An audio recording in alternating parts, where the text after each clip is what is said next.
به مالت چون ابو بکری زمان باش، همیشه دستگیری به کسان باش، وگرنه همچنان قارون گردی، چنان رسوای این گردون گردی.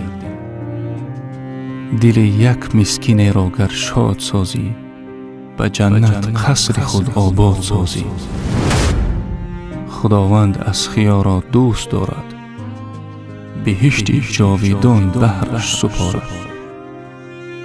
هر آنچه داری آن ملک خدا هست، یقین آخر زی تو ملکت جدا هست.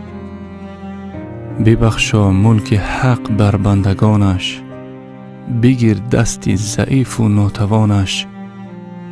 مراد از دولت دنیا همین است، یقین جایت اخیر زیر زمین است.